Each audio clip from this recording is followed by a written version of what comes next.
Chapter 2, Meeting of the Guard. Well, you're looking a lot better, Leone. I wanted to come visit you more, but you complained every time I stopped by. He's surprisingly protective of his patients. More like annoyingly protective. He muttered the words quietly from across the room where he was staring at a large window. He didn't look our way at all. You think everything is annoying. Not everything. Just annoying things. To be fair, I'm certain Dr. Sosky only had your best interests in mind by limiting visitors. I still don't know why Caleb got to be the one to spend time with her. There was a significant chance of unintentional mimicry if we were in close proximity to her. Caleb's abilities were the least troubling if that were to happen again. I think getting elbowed in the head by Rook-in-Hand's strength would be pretty troubling. I guess we can ask Magnus about that one. Where is that jerk anyway? Somewhere not answering his messages, as usual. Though I hadn't been officially released from the medical ward yet, my health had improved enough I was going to be allowed at a casual meeting of sorts. At least for a little while. If the one leading the meeting ever showed up, maybe he forgot his sticky note. It seemed like a last-minute sort of thing. And as far as I could tell, it was just to meet the other top-ranked Espers at Endgame. The group consisted of what was collectively termed the First Guard, but there were actually two teams, the King's Guard and the Queen's Guard. Me being the Queen in this instance. The guards seemed to function half as bodyguards and half as functional teams. I hadn't met anyone else on the King's Guard until a little while ago, but my own guard was made up of Vaughn, Caleb, and Ari. Which would explain why Caleb was sticking so close to me since my arrival, I suppose. I let out a soft sigh, wondering where Magnus was. We'd all been waiting more than 10 minutes by now. You okay, Morgan? Yeah, just a little tired still. It's annoying that walking to the other side of the building is enough to tire me out. You're still recovering, you know. Believe me, I know. Dr. Sosky is determined not to let me forget. Sounds about right. And don't worry. If Magnus doesn't get here soon, I'll hunt him down and drag him here by that stupid braid. I believe you. You won't be alone. I'll help. I want to see that. Not like you haven't seen it before. Never by the braid before. Besides, you're always so cute when you're annoyed, I'll never turn down the chance to see it again. Oh, I'm always cute when I'm annoyed. As long as you're not annoyed at me, you are. No. Wait. You're even cute when you're annoyed at me. It's just more fun when you're annoyed at someone else. Odette rolled her eyes at Vaughn's flirting, but there was a slight smile on her face. Caleb let out a disgusted grunt, and Ari, well... He was Ari, you know, disappointed dad look. Everyone had been very casual with me so far, somehow not something I'd expected. Endgame gave off such a lofty sort of feeling. They were of interplanetary significance as an organization. They helped keep peace across multiple worlds. I never saw Endgame as particularly militant, though their work did involve fighting, but they were, for all intents and purposes, a military force. I had imagined them as... I don't know.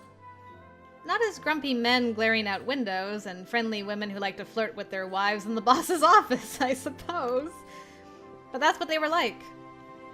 I wasn't sure if everyone was acting especially casual to make me feel better, or if they were always like this. But it did set me at ease either way. Because the way Endgame was glorified and built up in society, the mystery behind their inner workings, the enormity of it all had been so crushing at first. It still was, of course. But now that I was actually on the inside, it wasn't nearly as alien and strange as I thought it would be. They were all just normal people. Like Vaughn and Mara, they fell in love and got married. They flirted and teased each other like any other couple. Some were grumpy like Caleb. Some were eccentric. But it wasn't quite what I had been imagining either. Even so... Lodged firmly at the back of my mind was this fluttery, anxious whisper saying, "I didn't belong." I didn't know if I could silence it because I still half agreed with it. It was about half an hour later, and Mara was getting ready to go hunt him down when the door finally burst open. She's like, "Oh, what are you all doing in my office?" Maggie, please.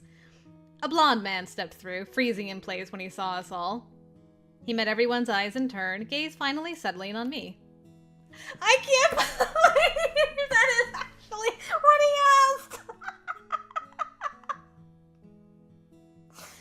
Oh no, I got to know him too well last route, and now I can finish his sentences for him. Good grief. Oh, that is too funny. What are you all doing in my office? Don't tell me you forgot you called a meeting with everyone. He definitely forgot. Yup.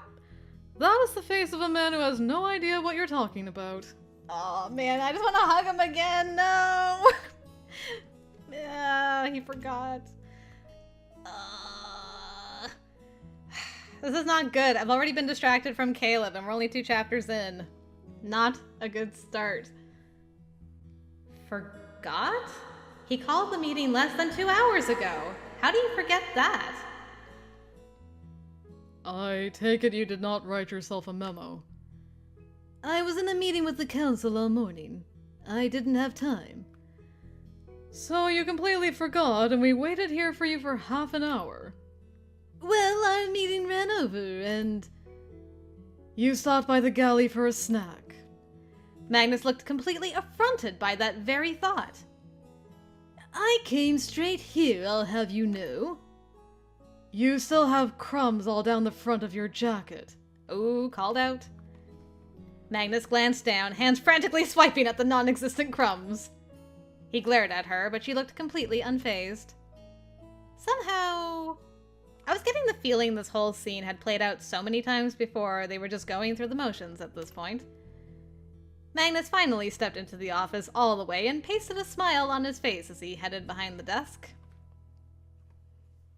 Well, since we're all here, why don't we chat for a while? That's why we're in here in the first place! You must be Morgan Leone. And you must be Magnus Ulrich. Surprised? Not really. I heard I broke your glasses. They tell me you don't remember doing that. I don't, but I suppose I should apologize. I started to stand, but he motioned me to sit. It's fine, it's fine. I suppose it makes us even. Not that the thought of getting even made me happy. I apologize for my lateness, but shall we get down to business now that I'm here? You're the holdup, Maggie, not us. Magnus leaned against his desk, twirling a stylus between his fingers as he studied me. There was a faint smile on his lips, but it faded as he began to speak. I assume you're at least somewhat aware of your current situation by now, yes? Meaning, you know why you were kidnapped, as you call it? It's literally what happened. Regardless what some people would prefer me to call it, I was grabbed off the street and forced into a car against my will. Then I was taken to several places I would much preferred not to have gone. That's kidnapping. Perhaps. There's no perhaps. If my access to the net wasn't restricted, I could pull up a dictionary to prove it. I can do it for you if you like. I'm fairly certain kidnapping requires holding someone captive with unlawful force. We were well within our legal rights to apprehend an unregistered Esper. What happened was far more akin to an arrest. And may I remind you that you chose to come here, Morgan. Isn't that also right? Fair enough. But my options were also limited at the time, and it isn't like you're letting me leave. You knew that when you chose us, didn't you? So a choice is still a choice. Did you really bring me here to argue semantics? No, of course not. Though it's a somewhat entertaining distraction. Nevertheless, I hope you realize that as much as there was a reason for bringing you here, we also had a reason for doing it the way we did. Well, I did hope that wasn't just the usual method of recruitment. His lips twitched, but he didn't quite smile at that one. Hardly. As he began to speak again, the amusement evaporated and a strange coldness crept into his eyes and voice. Morgan, you're probably not aware, but in this illustrious organization, there are multiple specialized groups who focus on specific responsibilities and functions, all to keep things running smoothly. One of those is a group called the Moirai. To put it in simple terms, they're a group of bishops who keep a close watch on possible future events in the hopes that if and when tragedy is about to strike, we can put countermeasures in place before it happens. When you were identified as a possible queen candidate, it was the Moirai who predicted that many other groups would be targeting you as well. Among the possible futures were several that were, shall we say, rather unpleasant. For you, yes, but also for many others. Taking you as we did, with no warning, no discussion, and no indication of what faction we were from, was all in an attempt to protect you and many others. It was to ensure our success in achieving that. And here you are, safe and sound, even if there were some bumps along the way. So I won't apologize for that decision. I never asked for an apology.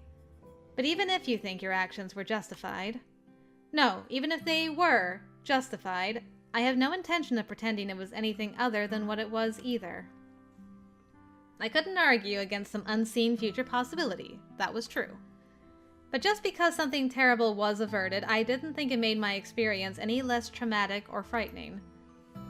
Magnus watched me for a long time, twirling the stylus between his fingers. Everyone else was silent as well. But he finally shrugged and moved to sit in the large chair behind the desk. Fair enough. He folded his hands in front of him, resting his index fingers against his lips.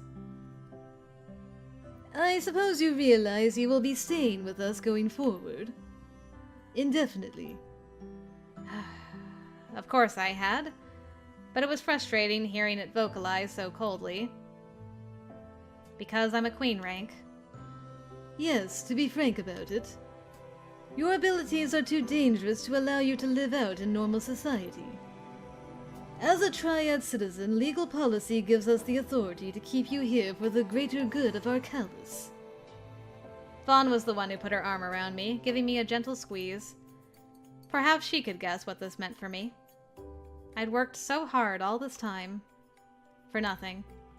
Endless studying, for test after test, to prove my merit to the Albionan government. All preparation for a future, which had suddenly taken a sharp turn into unknown, unplanned, and unwanted territory.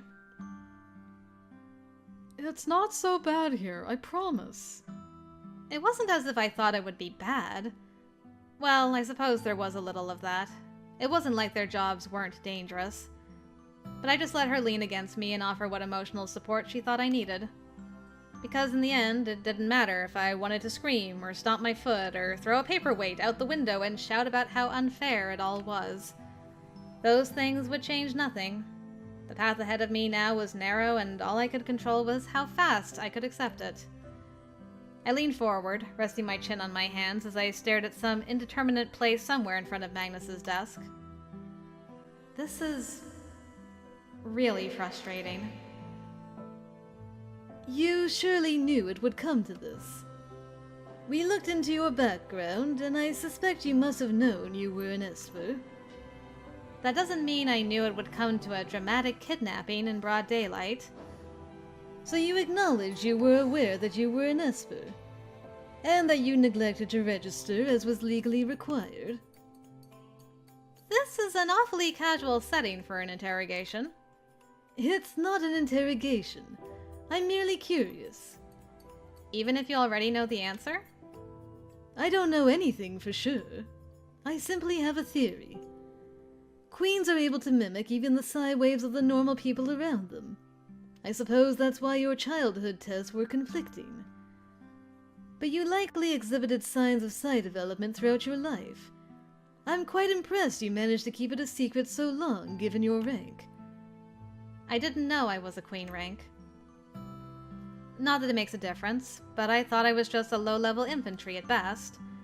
I had never done anything that indicated I could be something like a queen rank. That isn't quite true, though, is it, Morgan? What are you talking about? That hair of yours. You realize fade is an ailment that tends to be exclusive to high-ranking Espers, or those that have significant power surge incidents. Like our Ari, of course. He nodded slightly towards the silver-haired man on the other side of the room from him. Our eyes met briefly before my gaze returned to Magnus. What was he even getting at with all this?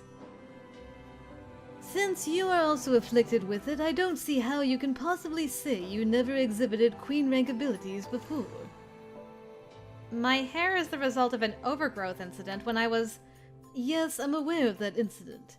A nano-overgrowth episode that afflicted much of your primary school. Many students were hospitalized as a result, and there were several deaths that resulted as well.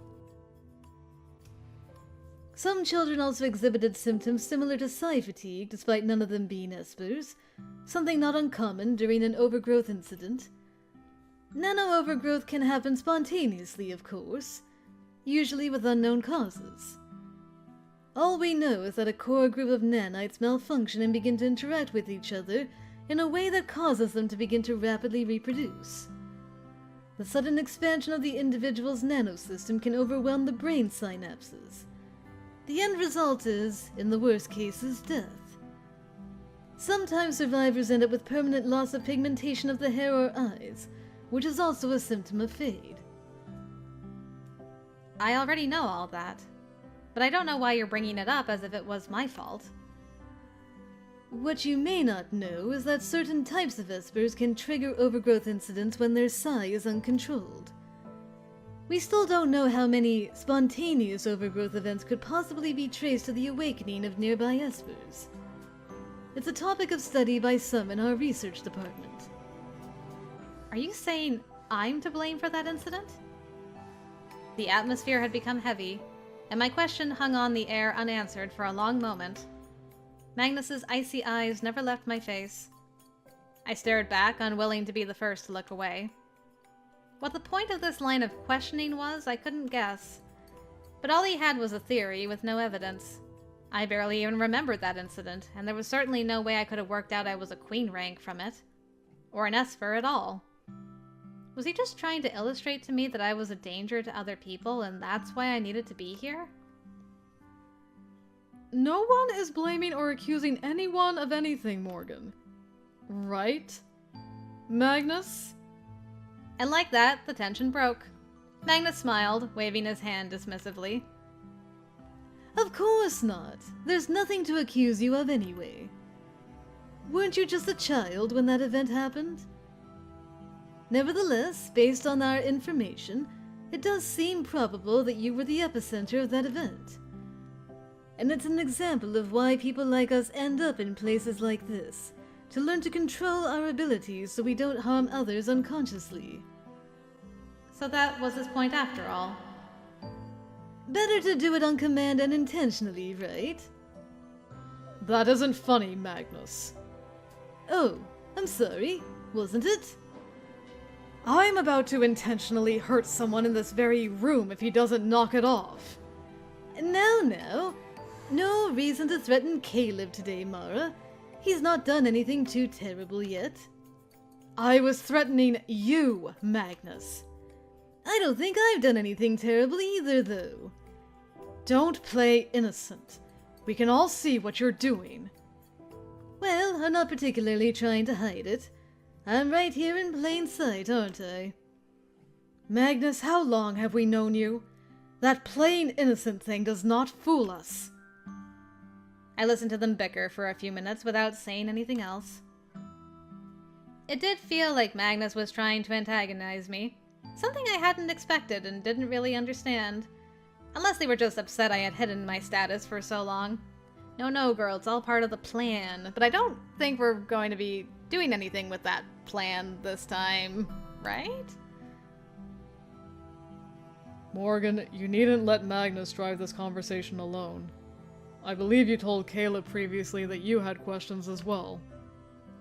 Those of us who are present, including Magnus, are most likely best equipped to answer them, so now would be a good time. Well, I have been wondering how Endgame even found me. That night, Caleb said it was because of Jack.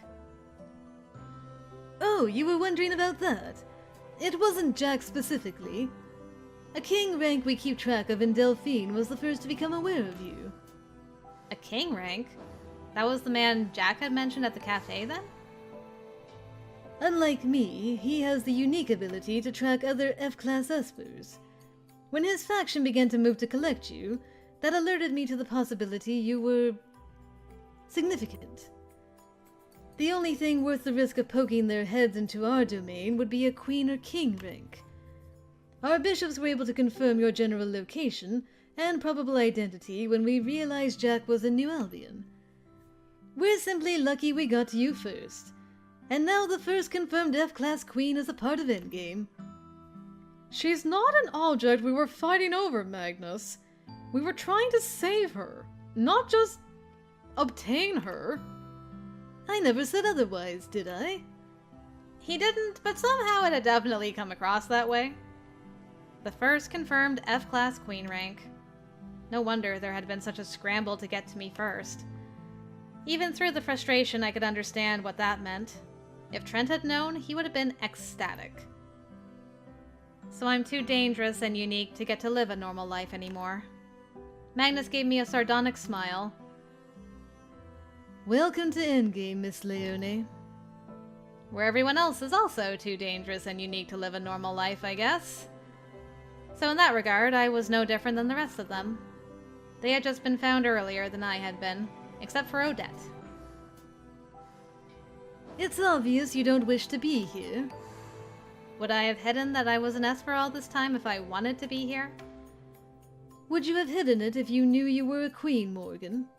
Even knowing it could have posed a risk to the people around you. I couldn't help but wonder about the purpose of that question. Not that question alone, but this whole meeting. He'd spent an awful lot of time poking at me and asking pointed questions. Some kind of test, maybe? That could make sense. Just because every high-ranked Esper was pulled into Endgame, it didn't mean they were all suitable to be here. If someone was a queen rank and they had an unstable personality, what did that mean for them? Where did they end up? Was he trying to gauge how safe my personality was so they could figure out if I really deserved a spot on this guard? If so, how should I answer?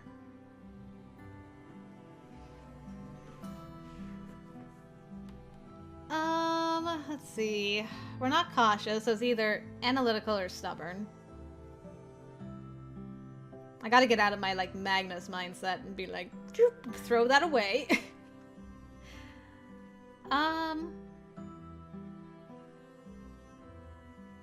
This is for Caleb's sake.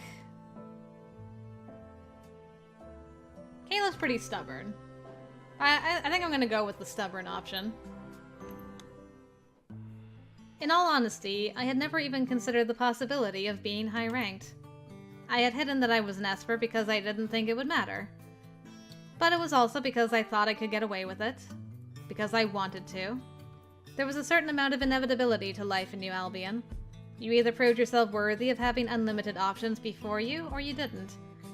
I'd fought hard to keep my options open. I wanted that illusion of choice so badly. But in the end, it had always been just an illusion, hadn't it? Even so, I took a deep breath and met Magnus's gaze again. I probably would have hidden it, even knowing I was a queen rank. No, I think I would definitely have worked even harder to hide it. Caleb shifted slightly, and my eyes quickly flicked towards him, just in time to see him turn away and look out the window again. Yes? What is it, Caleb? But not before I caught what seemed like a slight smirk on his face. Yes, alright. Score. You'd do it even if you knew you'd end up here anyway. It isn't as if I was unaware I might end up here regardless, but I would continue to try not to. You really wanted to avoid Endgame that badly? If I can speak freely? All of you were brought here as children. Children are generally taught not to question the decisions the adults around them are making. When a child is told this is for your own good, they just accept it. I did not realize I was an Esper until I was old enough to question why it meant I had to accept a certain future for myself. And I was old enough to know I didn't want that future. Why not? Why does anyone prefer one path to another? This one didn't interest me and another one did. That's all. I struggled to believe my behavior was that strange or that many others wouldn't do the same. I know there are other Espers who don't come to Endgame, who try to avoid it, and some who even leave Arcalis to do so. At least that was what Trent had told me shortly before he left for Sierra. With that level of stubbornness, you should fit in well here. A pity you weren't able to leave Arcalis before we found you then, isn't it? Magnus, I'd carefully consider whether or not it's smart to antagonize her to this degree. She might decide to throw a building at you as well. I didn't throw a building at anyone. Sure felt like it. You survived. Huh. Barely. I question your status as one of the highest-ranked rooks in Endgame if you can't handle at least that much. Vanessa snorted loudly into her hand, trying and failing to make it sound like a cough. I expected Caleb to get mad, but there was that same smirk on his face instead. Oh yeah, we got him, guys. As you said, I survived. Magnus, on the other hand. Well, at least his guard is competent. Are you saying I'm not competent, Kale? You're allegedly a smart man. I'm sure you can work it out on your own. At any rate, you have an answer to your question. You done now? I suppose so. We've talked about depressing things for far too long anyway. I'm going to ask the rest of you to clear out. I'd like to talk to our little queen alone for a bit. Alone? Because of how I answered the question just now, or was there something else? And I really hoped Little Queen wasn't going to stick as a nickname. In spite of Magnus's request, Ari was the only one who immediately moved towards the door. The others stayed where they were, reluctance on all their faces. It felt like it took a long time for any of them to get up. Mara stood slowly, but passed very close to Magnus on her way out. Play nice. I wasn't sure if it was supposed to be low enough I didn't hear, but I definitely caught the muttered words before she left. Odette followed her, but, amusingly, pointed to her eyes, then to Magnus before she went into the hallway. Vanessa leaned down to me, a serious look on her face. You've seen how he can be. Don't let him bully you. I'll be fine. And don't worry. If you hit him, we won't tell anyone. I'm not going to hit him.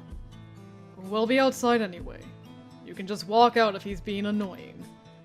If you decide to drop the building on his head, just give us a little warning first. I'm sure it won't come to that. Guys, this kind of hurts a little. What do you think I'm going to do to her? Nothing, if you know what's good for you. I didn't know if I should be frightened or amused by the way they treated him. There didn't seem to be much in the way of respect, exactly. But then I guess they all had known each other since they were children. It came across in all the ways they interacted, that easy teasing they constantly did. Some of the threats don't sound like teasing, though. And, well, he was a little odd. I wasn't sure what to expect when the others were gone. For a moment, Magnus was silent. Then, to my surprise, he stood and came to the sofa, sitting beside me. I was even more surprised when he covered one of my hands with his briefly. Stop distracting me, Magnus! Damn you! I left your route behind! I've moved on, please!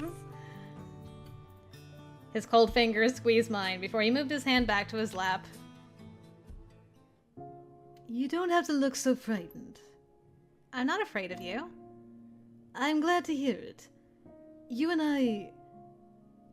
Perhaps it's much to say we have a great deal in common, but we do at least have one thing in common, and that is that we sit atop this vast organization in a place that can be... lonely. He gave me a long look. I still won't apologize for disrupting your life, but it is... regretful you escaped detection as long as you did. This would have been easier for you had you been enrolled in our academy as a child. Then your recruitment would have been a natural result of that. But I wasn't. I think I just need to focus on what that means, not what could have been. That would be ideal, but it isn't always that easy, is it? There are many things in life that are difficult, but necessary. True, though it feels a little cold to say it that way. Sometimes we need to accept the truth, even if it's cold. I suppose so. We'll do what we can to help you adjust, but I'm afraid you won't have much time to acclimate before you begin training. With the level of ability and potential we know you possess, it's necessary to help you learn to control your Psi as quickly as possible. Children have the added benefit of growing into their abilities as they learn control. You do not. That initial power surge left you with a Psi boost you may find difficult to adjust to. That said, I suppose we're lucky that you remained in New Albion's education system as long as you did.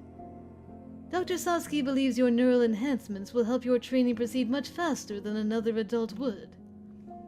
That made sense. They were supposed to help with learning speed. Not that I thought this is what they'd help me learn.